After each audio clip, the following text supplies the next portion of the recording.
صحابہ کرام جنہوں نے آقا علیہ السلام کی شاگردی اختیار کی، آپ کے فرسٹ سٹوڈنٹس ہیں صحابہ کرام، جنہوں نے آقا علیہ السلام کو دیکھا اور آقا علیہ السلام سے سیکھا. ان کے مزاج میں، طبیعت میں، کلام میں، گفتگو میں ادب ہی ادب آ گیا تھا. وہ ادب کے پیکر بن گئے تھے. حدیث پاک میں آتا ہے کہ ایک صحابی سے کسی نے پوچھا کہ آپ عمر میں بڑے ہیں یا رسول پاک صلی اللہ علیہ وسلم؟ یہ بھی ترمذی کی حدیث. انہوں نے اندازہ کریں جواب میں کہا وقال رسول اللہ اکبر منی وانا اقدم منہ فی المیلاد. فرمایا بڑے تو حضور ہی ہیں صلی اللہ علیہ وسلم، بس میں پیدا پہلے ہو گیا تھا. اب دیکھیے آقا علیہ السلام نے کیا ادب کا شعور عطا کیا تھا کہ ان کے کلمات بھی ادب سے، تعظیم و تکریم سے لبریز تھے.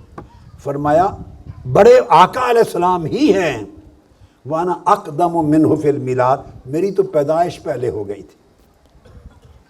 اسی طرح دوسری حدیث مصنف ابن ابی شیبہ میں اور حاکم میں حضرت عباس بن عبد المطلب سے پوچھا گیا جو آقا علیہ السلام کے چچا ہیں، حضور علیہ السلام کے چچا حضرت عباس بن عبد المطلب.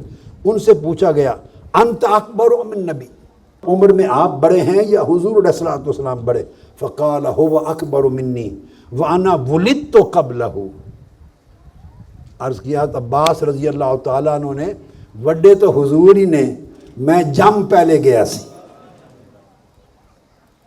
بڑے تو حضور ہی ہیں، میں جم پہلے گیا سی، میری ولادت پہلے ہو گئی. انا ولدت قبلہ، بس بڑے تو آقا علیہ السلام ہی ہیں. آپ اندازہ کریں کہ کیا ان کے شعور میں، ان کے لب و لہجے میں، ان کے کلام میں، انداز میں ادب اور تعظیم و تکریم آ گئی تھی. ہم اپنے گریبانوں کو جھانکیں، کیا جب آقا علیہ السلام کا ذکر کرتے ہیں، صحابہ کا ذکر کرتے ہیں، اہل بیت اطہار کا، ائمہ کا، اولیاء کا، صالحین کا، اکابر کا، بڑوں کا، کیا اس ادب کے لہجے میں کرتے ہیں؟ یا سارا لب و لہجہ ہمارا بے ادبی، گستاخی کے ساتھ تباہ ہوا پڑا ہے؟ ایک صحابی ہیں، امام نسائی اور ابن ماجہ نے روایت کیا ہے. انہوں نے پوچھا حضرت برا بن عازب رضی اللہ تعالیٰ عنہ سے کہ وہ کون سے جانور ہیں جن کی قربانی حضور علیہ السلام نے منع فرمائی تھی، جن کی قربانی منع ہے، وہ کون کون سے جانور ہیں؟ انہوں نے اشارہ کیا 4 انگلیوں کا اس طرح ہاتھ سے کہ 4 جانور ہیں ایسے ایسے ایسے جن کی قربانی کرنے سے منع فرمایا تھا. مگر یہ کہہ کے کلام کرنے سے پہلے بولے وَيَدِي أَكْثَرُ مِنْ يَدِهِ، میں جو اشارہ کر رہا ہوں انگلیوں کا، میرے ہاتھ اور انگلیاں حضور کے ہاتھ جیسی نہیں ہیں. میری انگلیاں، میرا ہاتھ حضور کے ہاتھ اور حضور کی انگلیوں جیسا نہیں، یہ بہت چھوٹا ہے. میں تو سمجھانے کے لیے اشارہ کر رہا ہوں، ان 4 جانوروں کی قربانی کو منع فرمایا تھا. اب اندازہ کریے صحابہ کرام یونیورسٹیوں کے پڑھے ہوئے نہیں تھے، یہ یونیورسٹیز کے گریجویٹ نہیں تھے، نہ یونیورسٹیز تھیں، نہ کسی اسکول اور کالج اور مکتب کے پڑھے ہوئے تھے. یہ تو معاشرہ وہ تھا جو لکھنے پڑھنے والا معاشرہ ہی نہیں تھا.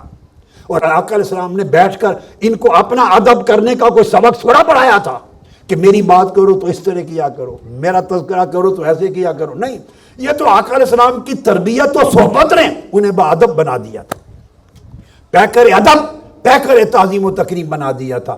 اور یہی ادب پھر آگے چلتا ہے. اپنی انگلیوں کو بھی آقا علیہ السلام کی انگلیوں جیسا نہیں کرا. اب یہ چیزیں کوئی لکھائی پڑھائی میں نہیں آئیں، یہ تو ادب ایک ایسا شعور ہے جو محبت اور تعلق اور مطابقت از خود پیدا کر دیتا ہے، محبت سکھا دیتی ہے، مطابقت سکھا دیتی ہے. صحیح بخاری میں حدیث ہے، حضرت ابو ہریرہ رضی اللہ تعالیٰ عنہ فرماتے ہیں نہانے کی ان کو حاجت تھی، راستے سے گزرے آقا علیہ السلام تشریف فرما تھے، وہ تیزی سے گلی مڑ گئے، آقا علیہ السلام کے سامنے نہیں آئے کیونکہ نہانے کی حاجت تھی. اس حالت میں گلی کے اس راستے پر نہیں چلے جہاں سے آقا علیہ السلام تشریف لا رہے. ادب کا یہ عالم ہے. اسی طرح ایک اور حدیث میں ہے، حضرت اصلع بن شریک ایک صحابی ہیں، وہ کجاوا باندھتے تھے اونٹنی کا جس پر آقا علیہ السلام سواری کرتے، بیٹھتے. جب اونٹ چلتا تو کجاوا باندھتے تھے جس پر آپ کی نشست ہوتی، بیٹھتے اور بڑا اچھا باندھتے. ایک دن سفر پہ گئے تو جو کجاوا تھا اچھا نہیں تھا باندھا ہوا، بیلنسڈ نہیں تھا، صحیح طریقے سے فکس نہیں تھا. بعد میں آقا علیہ السلام ملے جب حضرت اصلع بن شریک کو، تو آقا نے فرمایا اصلا آج کجاوا اس طرح نہیں باندھا ہوا تھا جیسے آپ پہلے باندھتے تھے، کیا وجہ ہے؟ عرض کیا یا رسول اللہ میں نے نہیں باندھا۔ تو فرمایا کس نے باندھا ہے؟ عرض کیا یا رسول اللہ مجھے غسل کی حاجت تھی اور سردیوں کا موسم تھا، پانی بہت ٹھنڈا تھا، سخت بخار تھا، مجھے لگا کہ ابھی میں اس وقت ٹھنڈے پانی سے نہایا تو مر جاؤں گا، میں نے اس کو گرم کرنا تھا، دیر لگنی تھی، پھر آپ کے قافلے میں شریک ہونا تھا، میں نے فلاں صحابی کو کہہ دیا کہ آپ باندھ دیں تو کسی اور نے باندھا تھا۔ یعنی غسل کی حاجت ہے، اس کیفیت میں آقا علیہ السلام کی اونٹنی کو ہاتھ نہیں لگایا، اور جس کجاوے پر بیٹھنا ہے اس کو نہیں باندھا، حالانکہ آقا علیہ السلام ابھی بیٹھے نہیں ہیں، اس کو ٹچ نہیں کیا۔ یہ ادب کون سکھاتا ہے؟ یہ ادب کا کلچر دیا آقا علیہ السلام نے۔